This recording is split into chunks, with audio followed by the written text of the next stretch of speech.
chicos, hoy les traemos a presentar el constitucionalismo inglés principalmente. Eh, fue Se fue construyendo en Inglaterra una serie de reglas que limitaban el poder del rey y proteger ciertos derechos del pueblo. A diferencia de otras naciones, Inglaterra no escribió una constitución con un solo documento. En cambio, su constitución está formada por leyes, decisiones judiciales y costumbres que se acumularon y se respetaron con el tiempo.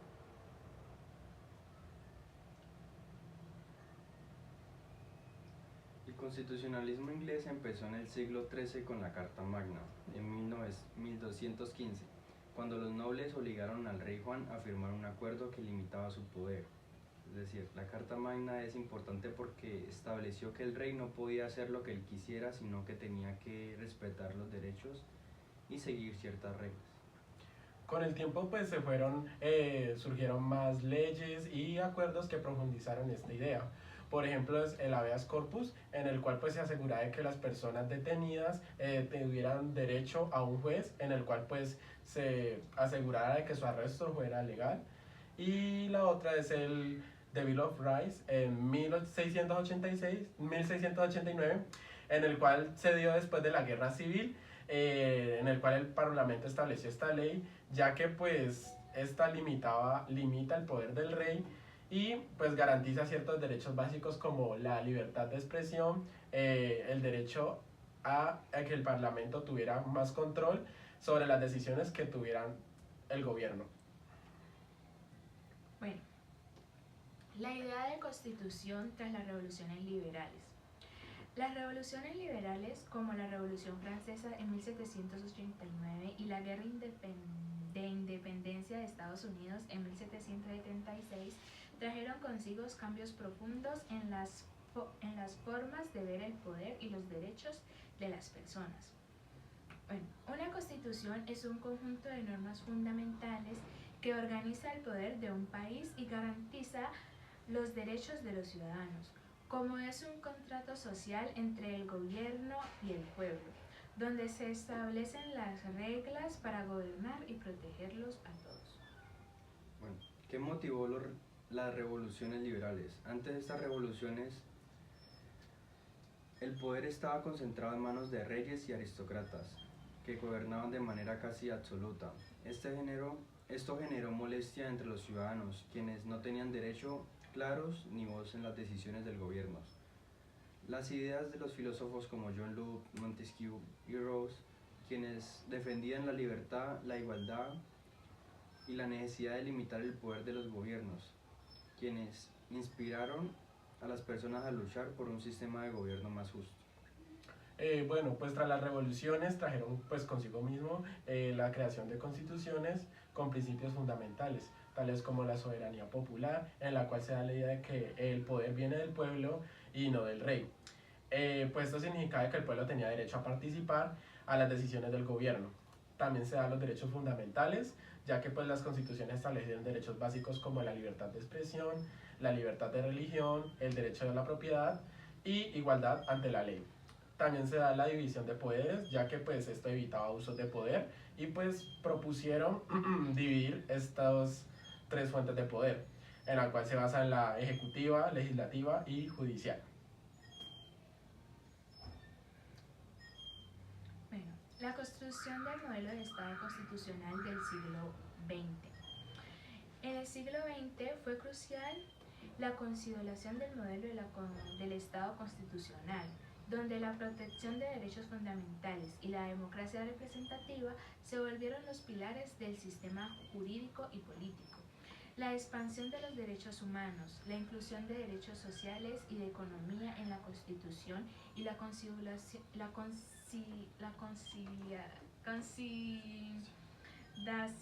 de tribunales constitucionales para el control de la constitucionalidad fueron algunos de los avances más importantes. La expansión de los derechos en el siglo XX. Las constituciones empezaron a incorporar no solo derechos civiles y políticos, sino también derechos sociales, como el derecho a la educación, a la salud, a la seguridad social. Estas constituciones intentaron garantizar un bienestar más amplio y no solo la libertad de los ciudadanos. Los tribunales constitucionales. En muchos países se establecieron tribunales constitucionales para interpretar la Constitución y garantizar las leyes y políticas públicas que se ajustaban a los principios fundamentales del texto constitucional. Estos tribunales se desempeñaron en un papel clave que era la protección de derechos humanos en la lucha contra la discriminación. También se da la democracia representativa, ya que a lo largo del siglo XX el modelo de Estado constitucional incluyó mecanismos para hacer más inclusivo el sistema político, como el sufragio universal y establecimiento de sistemas parlamentarios que favorecieran a la representación de todos los sectores en la sociedad. La participación activa de los ciudadanos se convirtió en un principio fundamental del Estado constitucional. Bueno, a continuación vamos a hablar de la teoría del neoconstitucionalismo. Es una corriente que surge en el siglo XX y se fortalece hacia finales del mismo.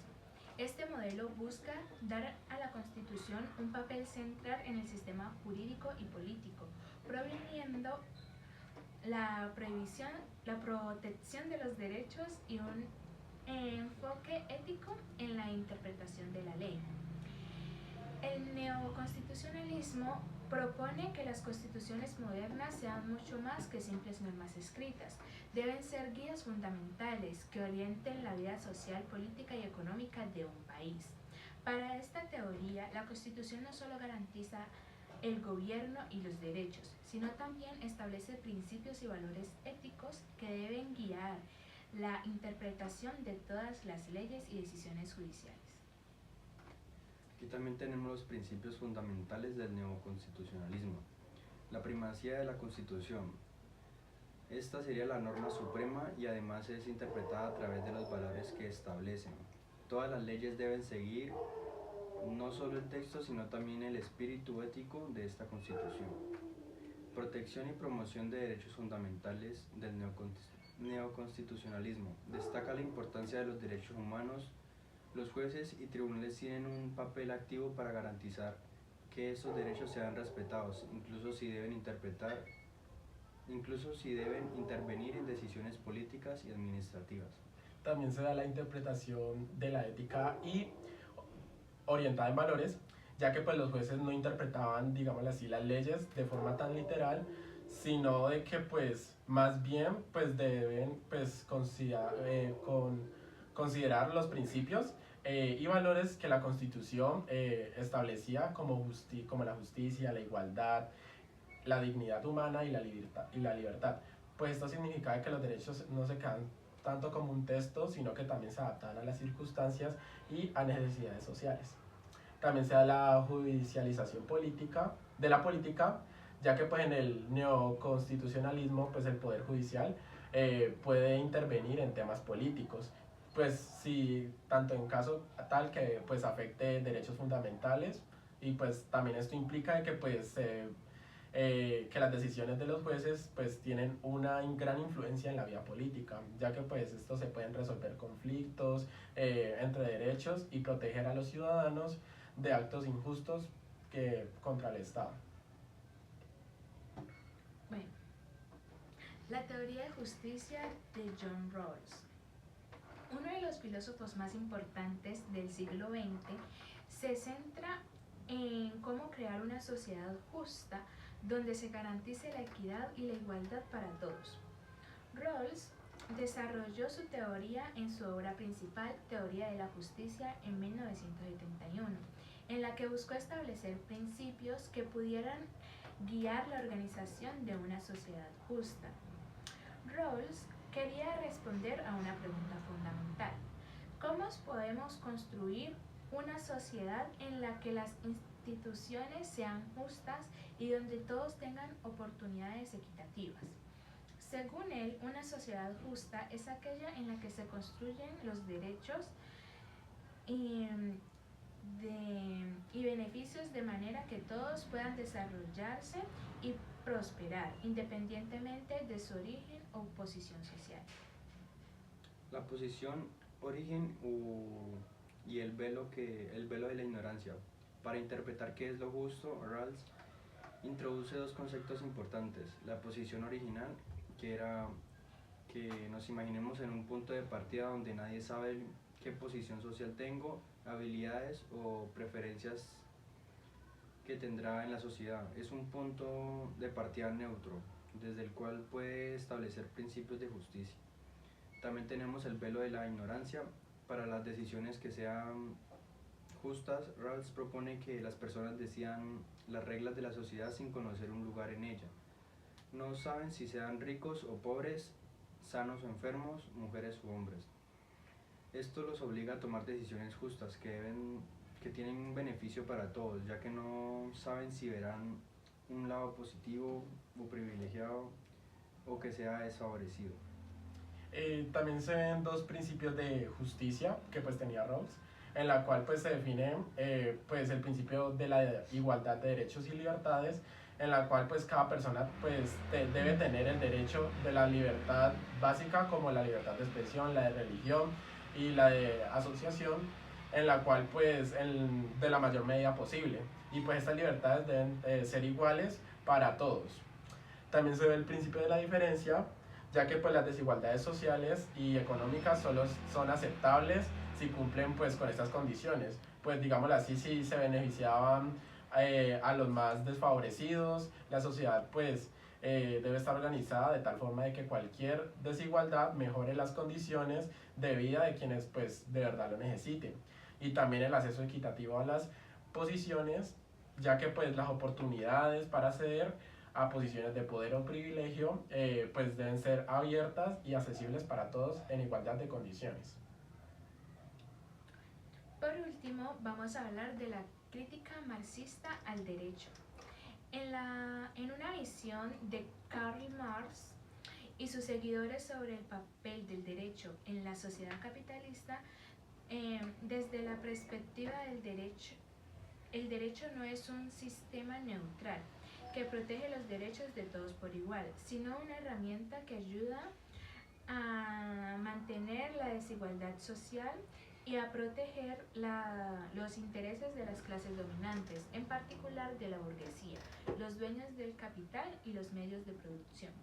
El derecho está diseñado para proteger los intereses de la burguesía, para mantener el sistema económico capitalista. Aunque el derecho se presenta como un conjunto de normas justas e imparciales, en realidad su función principal es mantener las estructuras del poder existentes y evitar que los trabajadores o proletarios cambien el sistema. Por ejemplo, las leyes de propiedad privada protegen los bienes y capitales de los empresarios, pero no necesariamente protegen a los trabajadores que, aunque generen riqueza, no son propietarios de los medios de producción.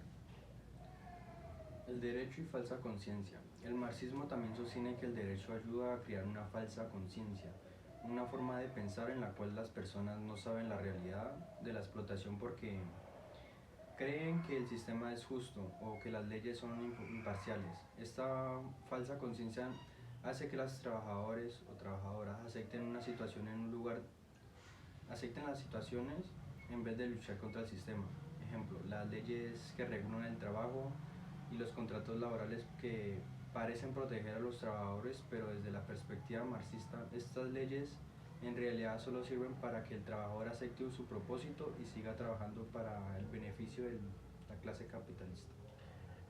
También vemos la visión marxista de una sociedad sin clases y sin derecho, pues ya que Marx soñaba pues con una sociedad sin clases donde pues el derecho en su forma actual pues ya no sería pues necesario, sino pues como pues en una sociedad comunista ideal, pues porque no habría propiedad privada, pues porque pues los medios de producción y todos pues ya tendríamos acceso a los bienes necesarios para vivir, pues el derecho pues desaparecería, pues ya que no habría una clase dominante que pues necesitara normas para proteger su poder, pues la sociedad se organizaría de manera cooperativa, sin la necesidad de normas que impongan orden desigual.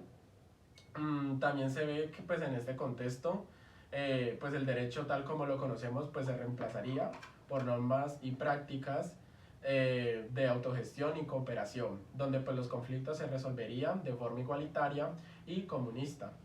Como conclusión tenemos de que pues a lo largo de estos temas pues hemos explorado cómo el derecho y las ideas de justicia han evolucionado para organizar las sociedades, limitar el poder de los gobernantes y garantizar los derechos de las personas.